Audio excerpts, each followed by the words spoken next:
Le Conseil des ministres, réuni ce mercredi 22 avril sous la présidence du chef de l'État, le président Alassane Ouattara, a décidé de permettre l'accès au crédit aux planteurs et agriculteurs.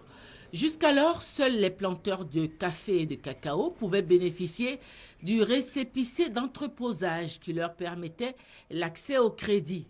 Désormais, tous les autres produits agricoles pourront bénéficier eux aussi du récépissé d'entreposage. Tous les produits sont concernés, alors qu'initialement, il y avait principalement que le café et le cacao. Donc aujourd'hui, le palmier à huile est concerné, le caoutchouc est concerné, l'anacarde est concerné, le coton est concerné. Et évidemment, les produits alimentaires également, l'igname, la banane, à partir du moment où vous avez l'acceptation du tiers détenteur, rien ne s'oppose à ce que la transaction se fasse. Mais ce tiers détenteur, c'est un professionnel. Donc c'est lui qui appréciera. C'est lui qui vous financera éventuellement. Si vous lui déposez 10 tonnes de bananes et qu'il vous remet l'argent pour ces 10 tonnes de bananes, ça veut dire que la transaction est faite. Maintenant, à lui de s'arranger pour que la banane en question ne pourrisse pas entre ses mains.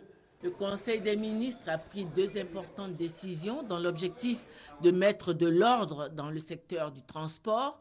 En premier lieu, la réglementation de la profession de transporteur.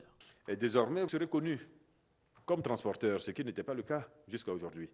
Puisqu'il suffit d'avoir un véhicule, on se met à faire du transport sans demander aucune autorisation à personne. Et puis, il y aura des conditions pour être transporteur. C'est-à-dire que n'importe qui ne pourra pas être transporteur, comme cela a été le cas jusqu'à aujourd'hui. Il faudra avoir 21 ans révolus, résider en Côte d'Ivoire, être de nationalité ivoirienne ou être de la nationalité d'un des pays membres de la CEDEAO, de l'UEMOA, d'un pays tiers, accordant la réciprocité aux ressortissants ivoiriens. Vous devrez produire par exemple un extrait de casier judiciaire pour les dirigeants sociaux. L'idée, c'est vraiment de mettre plus de transparence et de permettre qu'il y ait un contrôle en amont sur ce qui se fait. En second lieu, il a été décidé l'utilisation d'un document unique pour le transport des marchandises. Un document unique de transport routier de marchandises, en abrégé DEIT, en lieu et place d'un certain nombre de documents qui par le passé existaient, notamment la lettre de voiture nationale, la lettre de voiture internationale ou inter-État, ou même la feuille de route. Il s'agit là aussi de simplifier les procédures pour les transporteurs qui auront auparavant été agréés. Le Conseil s'est aussi penché sur la situation de crise récurrente au sein du Burida, le Bureau ivoirien des droits d'auteur. Un nouveau décret a été pris pour fixer l'organisation et le fonctionnement de cette maison des artistes. Il a été décidé donc de revoir les textes qui régissent le Burida.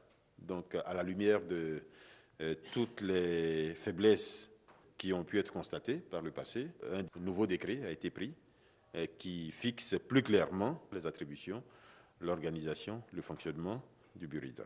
Il a été notamment institué une assemblée générale exceptionnelle qui permet de garantir le respect de l'obligation de reddition des comptes des dirigeants et des sanctions en cas de violation. Et donc, c'est un changement important par rapport à ce qui existait par le passé. Le Conseil a donné son accord pour le démarrage à la fin de cette année 2015 des travaux de construction du stade d'Ebempe situé entre Abobo et Anyama. C'est un stade d'une capacité de 60 000 places qui sera bâti sur une superficie de 20 hectares. Les travaux vont durer 2 ans. Le Conseil a aussi donné son accord pour une contribution du gouvernement ivoirien à l'appel du gouvernement malgache. L'État ivoirien fera un don en numéraire de 500 000 $ à l'État malgache. Le Conseil a été aussi informé de la visite d'amitié et de travail de la présidente du Libéria ce 26 avril, ainsi que de la visite d'État du président de la République le 4 mai prochain à Aboville et le 8 mai prochain à Akupé et à Dzopé.